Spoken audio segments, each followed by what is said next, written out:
40 hectare मध्ये कमीत कमी अर्धा माल नुकसान झालेलं आहे साहेब. त्याला मगरी नावाची एक बिमारी लागलेली आहे. बिमारी लागली असून मायबाप सरकारला जागा आली पाहिजे. कुठेतरी झोपेल सरकार आहे. यांनी शेतकऱ्याला कमीत कमी 1 लाख रुपये हेक्टरी मदत देण्याची अपेक्षा आमच्याकडून.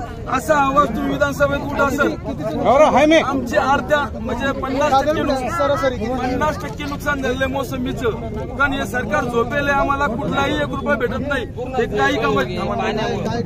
काही कामाचे नाही. आमचे सडलेले फळ आहे आणि हे सरकार झोपेल. आम्ही सरकारमध्ये तर आपलं सरकार येत आहे, पण एक आहे की हे जे सरकार निर्दयी त्यांना आम्ही तुम्ही फिरायला लागा शेतकऱ्यांमध्ये जा. बेकार झाले साहेब त्या माणसाचे. बेकार हाल झाले या माणसाच्या. आर्थिक परिस्थिती घरसाली साहेब त्या माणसाची.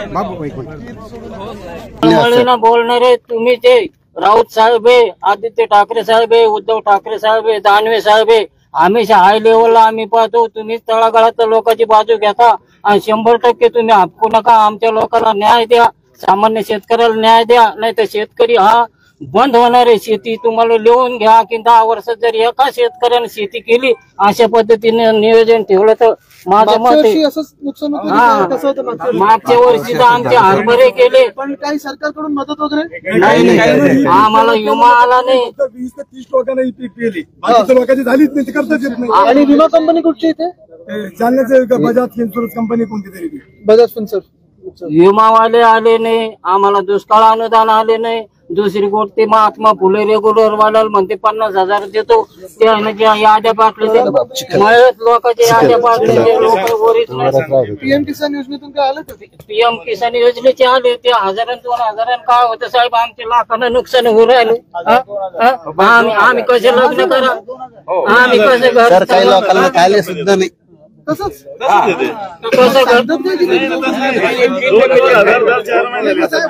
खात्याला होल्डर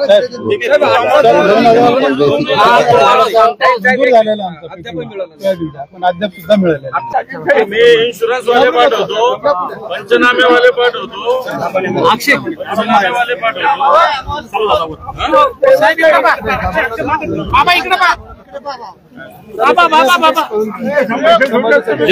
जेवणा शिवसैनिक साहेब. जेवणा शिवसैनिक आपला अत्यंत 8 दिवसापूर्वी माणूस ठेवायला जागा नाही. कुठे ठेवावं. एबीपी माझा, उघडा डोळे बघा नीट.